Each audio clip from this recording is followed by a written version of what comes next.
So, my mother was a professional summer camp director. And as a result of that, every summer of my life, from age 0 to about age 21, was spent at camp, either as a camper or, once old enough, working there as a counselor. And it made for a pretty unique upbringing in a lot of ways, because, on the one hand, I got to do a lot of really cool stuff, like archery and fencing, diving, theater, film production, horseback riding, horse recycling, Waldo spotting, competitive toga appreciation, like all kinds of just really, really cool things.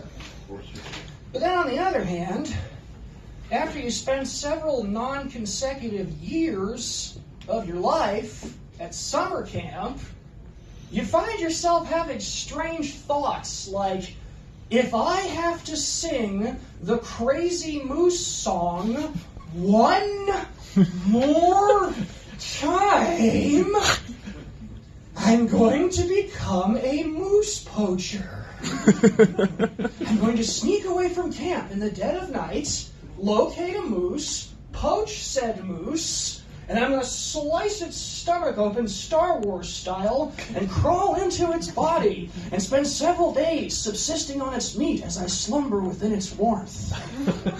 And then I'm going to drape myself in its hide, place its skull over my own like a helmet, and sneak back into camp and hide out in a bush behind the campfire amphitheater until it comes time to do the Crazy Moose again.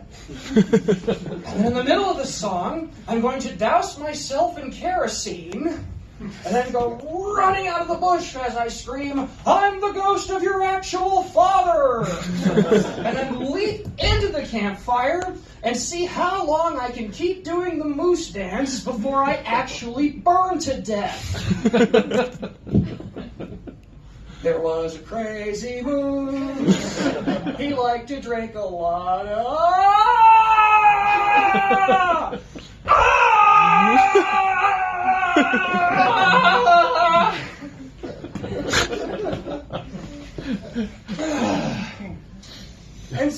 And then next thing I know, all of my campers are bawling their eyes out as I just realized I said all of that out loud as I was staring off into the distance as I gouged a hole in the picnic table with a pocket knife. And the next thing I know, it's, oh great, here come the angry letters from parents again.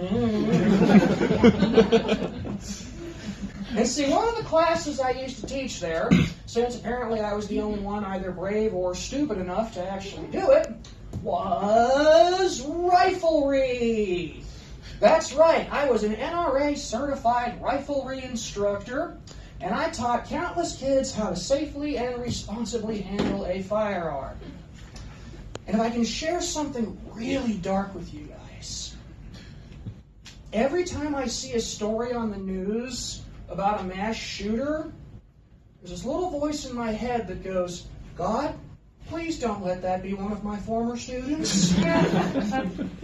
Because if it is, then they know what the fuck they're doing, okay? Like, I was very good at that shit. I'm kidding, mostly. I'm certainly not losing sleep over the idea. And to be honest, most of the kids that I taught, seemed to understand that this wasn't a toy and, handled themselves very responsibly. However, anyone who's ever tried to teach children, whether as, educator, parent, whatever, can tell you, when it comes to planning activities involving young kids, which are basically the concept of chaos personified, things never really quite go exactly to plan. Sometimes you get the kid who was so scared the first time he pulled the trigger that he jumps up, pisses himself as he runs screaming off into the woods. And then you got to go hunting him down. It's kind of like Hansel and Gretel, except instead of a trail of breadcrumbs like leading to a candy house that contains a witch, it's a big trail of urine leading to a patch of poison sumac that contains bees.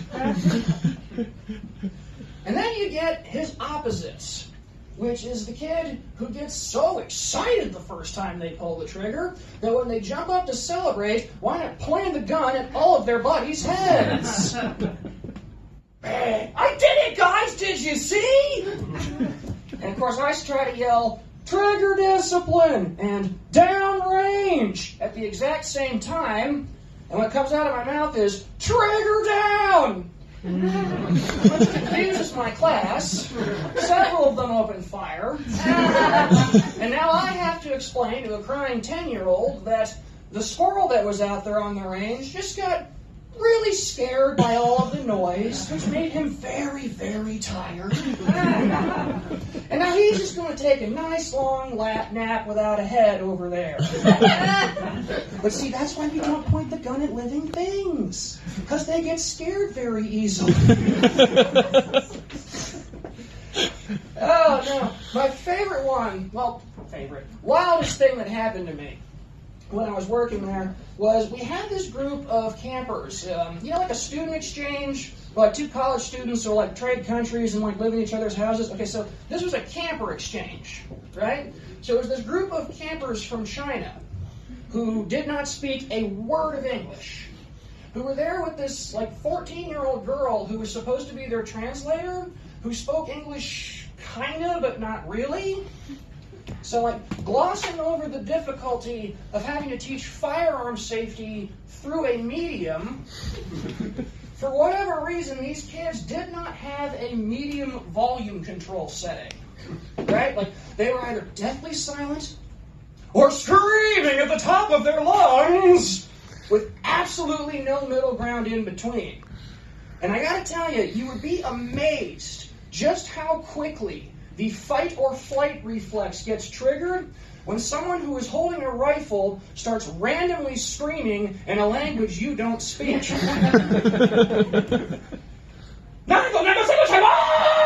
like, campers hit the deck! Alpha, India, Delta, Sierra. Wait, to whom or what am I yelling? Wait, did I just spell AIDS? I just spelled AIDS. That's okay, I don't think any of the kids noticed.